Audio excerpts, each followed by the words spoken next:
Every time I got close to the school's untouchable goddess, someone would transfer 1,000 bucks to my account. So I started showing her kindness every single day. 3 months later, I decided to back off. But that cold, aloof girl cornered me against the wall. Why'd you stop? Lost interest in me? Back in senior year, Shen Meng and I were desk mates for a whole year without saying a word. Then we ended up in the same class again in college.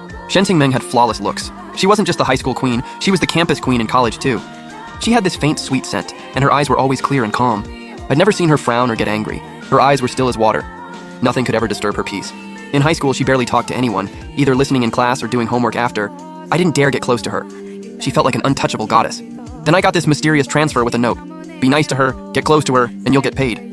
Don't reveal your true purpose. After that, everything changed. At first, I thought it was a scam or some prank. But my dad got sick and hospitalized.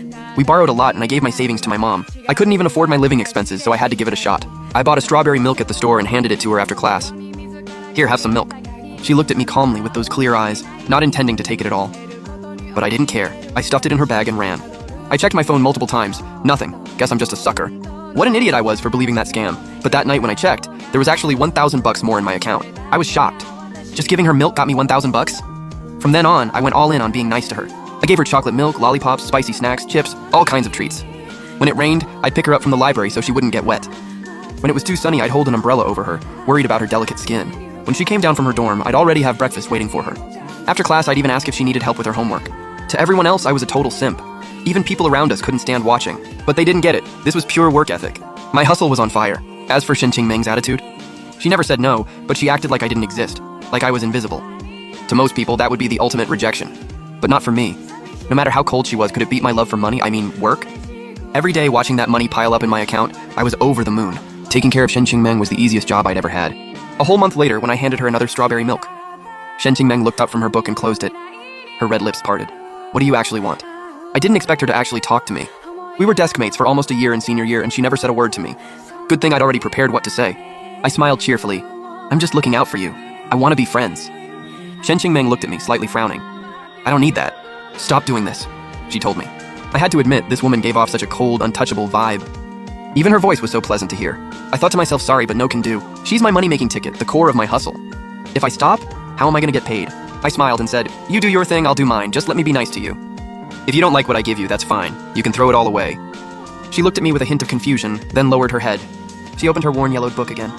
I smiled, left the milk on her desk, and walked away. As I left, I heard her reciting some lines of poetry. Strange. Her voice didn't sound as calm as usual. One line even seemed a bit flustered. That weekend, I went to a restaurant with friends for my birthday. As I was leaving to head back to school, I saw a familiar figure surrounded by a group of people. That cold-faced girl with emotionless eyes. Wasn't that Shen Meng? I saw some big guy shove her. Like hell I'd let that slide. She's my cash cow. No one lays a finger on her. I called the cops first, then got some servers I knew to come with me. I knew some martial arts, but better safe than sorry. As I got closer, I heard some guy with dyed blonde hair laughing. Who do you think you are, acting all high and mighty? You think going to school makes you clean? Then he shoved Shen Meng again. Her head was down the whole time, so I couldn't see her expression. Could I let this go? No way, she's my cash cow. Even if she was just a regular classmate, I couldn't stand this disgusting behavior. How dare they insult someone's mother like that? I didn't think twice, I sent a flying kick their way. Shen Meng looked up, her hand moved like she wanted to pull me behind her. But I was already fighting with them. The people I called came over, those punks. Probably sensed trouble and bolted.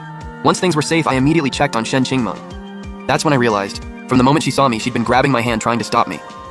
Too bad she couldn't hold me back, but her hand was still gripping mine tightly. This was the first time she'd ever touched me. Her hand was so pale and slender, I didn't have time to think about that. I needed to check if she was hurt. I thought, I saved her this time. My account's gotta get a nice bonus today, right? Even though one of them slashed my hand with a glass bottle. I was grinning, more money for me. But her eyes were fixed on the blood on my hand. Maybe I was imagining it, but her eyes didn't seem calm anymore. It was like a storm brewing inside, something about to burst out. But then her eyes went calm again. I rubbed my eyes, must have been seeing things. After making sure she wasn't hurt, I was about to hit up a pharmacy for bandages and disinfectant. But then I noticed Shen Meng was following me.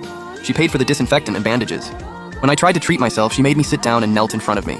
She started cleaning my wound with a cotton swab dipped in disinfectant. I was completely stunned. From this angle, I could see her long lashes, her vivid lips, her knees bent on the ground. Her clothes perfectly traced her waistline. She looked up and our eyes met. Her red lips parted. Does it hurt? Without that cold aura, she was actually kind of beautiful. My eyes couldn't help but linger on her lips. My face turned red and my heart was racing. Calm down. I've been training in martial arts since I was a kid. A little cut like this shouldn't... But my brain short-circuited from her beauty. I blurted out, yeah, it hurts. Her brows furrowed slightly. Then she pulled out that bunny lollipop from her pocket and handed it to me. Suck on this if it hurts.